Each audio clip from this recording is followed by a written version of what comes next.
Channel में आप सभी का स्वागत है। यदि आपको मेरे पढ़ाने का तरीका अच्छा लगा हो तो मेरे चैनल को सब्सक्राइब जरूर करें व आगे के पार्ट की नोटिफिकेशन पाने के लिए बेल आइकन को जरूर दबाएं। जहाँ तक कि हमने अभी तक देखा था कि परिधि से कैसे त्रिज्या निकाली जाती है और त्रिज्या से कैसे परिधि निकाली जाती है, उसके तुरंत बाद में हमने देखा था कि भाई त्रिज्या से क्षेत्रफल कैसे निकालते हैं और क्षेत्रफल से त्रिज्या कैसे निकाली जाती है। लेकिन आज दोनों चीज़ों से कुछ अलग करने की कोशिश करते हैं। जैसे सवाल आ जाए, यदि एक वर्ग की परिधि एक वर्ग की परिधि 132 सेंटीमीटर है तो उस वर्ग का क्षेत्रफल ज्ञात कीजिए। सॉल्यूशन देखेंगे। हम जानते हैं वर्ग की परिधि बराबर 2 पाई आर होता है, जहाँ 2 गुणा पाई का मान 22/7 और आर का मान हमें पता नहीं, लेकिन वर्ग की परिधि का मान पता है। कितना है? 132। जो संख्या कटती है उसे काट देंगे, ऊपर वाली से यह संख्या कट जाएगी। 2 के फाड़े से इसको काटता है तो ये देखो 2 एक कम, 2 छिके 12, 2 छिके 12, 32, 66। तो यहाँ आर बराबर कितना आ गया? 3 सेंटीमीटर। अब क्या निकालना है? वर्ग का क्षेत्रफल। तो वर्ग का क्षेत्रफल बराबर होता है पाई आर स्क्वायर के। पाई का मान 22/7, आर का मान कितना निकला है? 3। तो 3 गुणा 3 मल्टीप्लाई करेंगे, 22 को 3 से गुणा करेंगे 66, 66 को 3 से गुणा करेंगे और किसका भाग देंगे? 7 का। तो गुणा करते हैं, 36 18, 36 18 और 1 19/7। 7 का भाग देंगे, 7 दूनी 14, कितना बचा? 5, 7 8 56, कितने बच गए? 2, दसवां लगा दी, 0 हो गया, 20 आ गया। 7 दूनी 14, 6 बच गए, 6 के 0 लगाई, 7 8 56, यानी 28.28 वर्ग सेंटीमीटर, क्योंकि क्षेत्रफल हमेशा किस में निकलता है? वर्ग इकाई में। फिर दोबारा से एक और एग्जाम्पल लेते हैं इसी तरह पे। यदि वर्ग की परिधि 176 सेंटीमीटर है तो वर्ग का क्षेत्रफल ज्ञात कीजिए। फिर से सॉल्यूशन। हम जानते हैं भाई जो दे रखा है हमें उसी से सब चीज़ निकलेगी। भाई हमें क्या दे रखा है? वर्ग की परिधि क्या दी गई है? 176। लेकिन हम निकालते हैं वर्ग की परिधि तो कैसे निकालते? 2 पाई आर से। वर्ग की परिधि का मान कितना है? 176। तो भाई वर्ग की परिधि का मान रखेंगे 176, तो 2 गुणा पाई का मान 22/7 और आर का मान हमें नहीं पता, तो भाई आर का मान हार ही रहेगा। 2 के फाड़े से इसको काटेंगे, 2 × 16, 2 × 16, 22 चौक 88, 7 चौक 28 बराबर आर। यह 28 इसलिए होगा क्योंकि हमें पता है पक्षांतर में भाग की संख्या का पक्षांतर किया जाता है तो गुण में आती है। तो 7 को 4 से गुणा करेंगे तो क्या आएगा? 28। तो आर का मान कितना आ गया?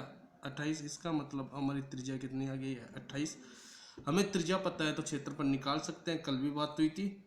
हम जानते हैं वर्ग का क्षेत्रफल, हम जानते हैं कि वर्ग का क्षेत्रफल पाई आर स्क्वायर होता है। पाई का मान 22/7, आर का मान हमने अभी निकाला था, कितना निकाला था? 28 गुणा 28। वर्ग का क्षेत्रफल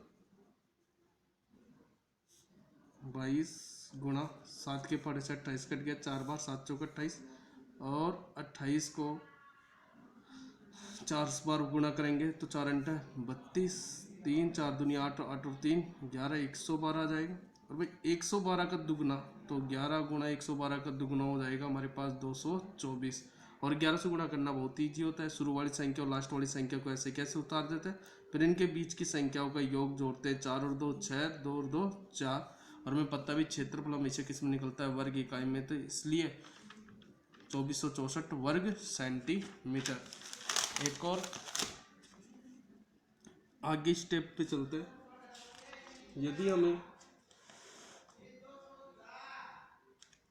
यदि हमें कुछ सवाल ऐसे बन के हुआ आता, एक साइकिल का पहिया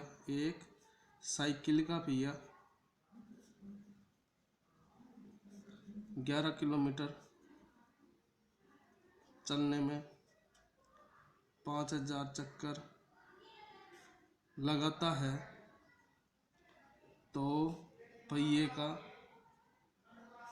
व्यास ज्ञात कीजिए।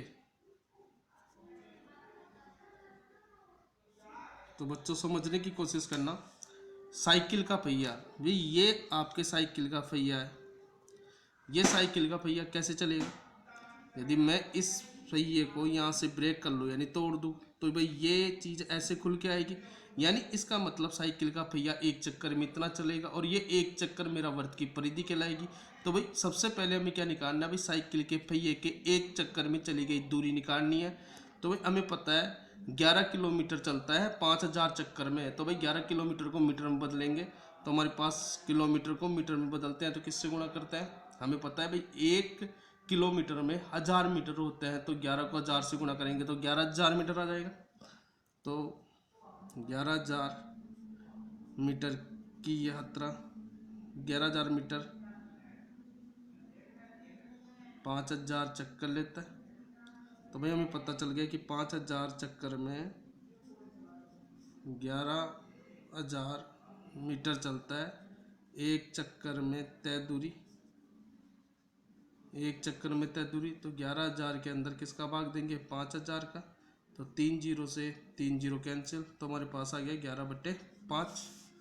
एक दूरी हमारी किसके बराबर होगी? वर्त की परिधि के। और हम जानते हैं वर्त की परिधि बराबर है हमारे एक चक्कर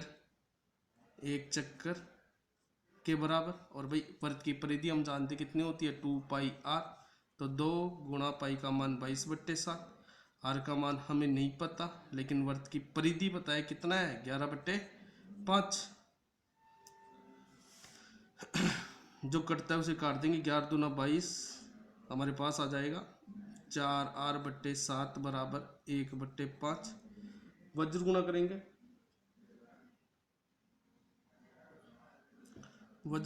तो हमारे पास आ जाएगा 5 चौका 20, r बराबर 7।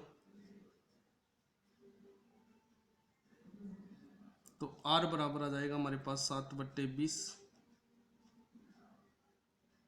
और व्यास ज्ञात करना है, तो हमें पता है व्यास हमेशा त्रिज्या का दुगुना होता है। तो व्यास इक्वल टू क्या आ जाएगा? 2 गुणा r। तो 2 गुणा त्रिज्या कितनी है? 7/20। 2 के पार्ट से कैंसिल हो गए, कितनी बार? 10 बार।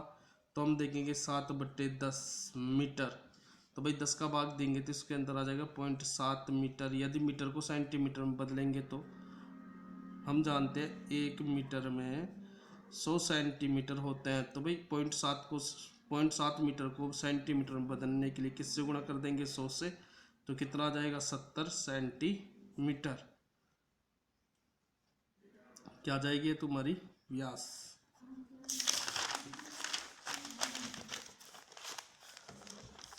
अब हम किताब के क्वेश्चन प्रश्नमाला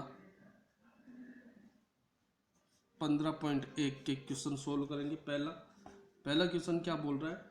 एक वर्त की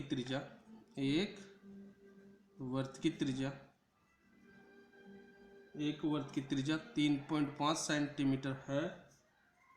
वर्त की परिधि तथा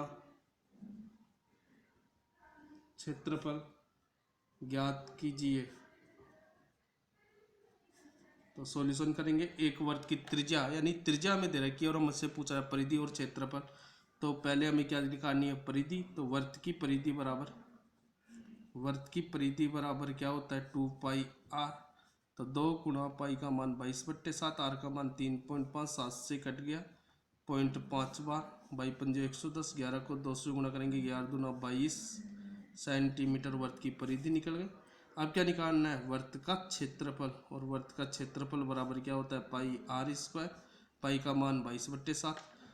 आर का मान यहाँ पे दे रखा है 3.5 गुणा 3.5, क्योंकि भाई यहाँ आर की घात 2 है, इसलिए भाई त्रिज्या का मान को भी 2 बार गुणा किया जाएगा। 7 से कट गया 0.5 बार, बाई पंजो 110 यानी 11 आ जाएगा, गुणा 3.5 और 3.5 से यानी 11 से मल्टीप्लाई करना बिल्कुल सिंपल है। शुरू वाली संख्या और लास्ट वाली संख्या से कैसे, इन दोनों का योग 3 और 5 8, दशमलव स्थान कितने छोड़ के, एक स्थान छोड़ के लगा हुआ है, तो वर्ग सेंटीमीटर, क्योंकि क्षेत्रफल हमेशा किस में निकलता है, वर्ग इकाई में।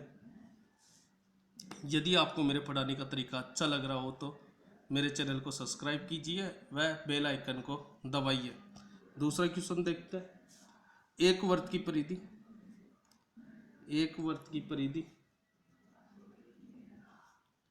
44 मीटर है।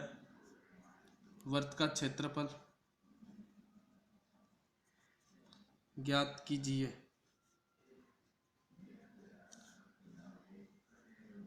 मैं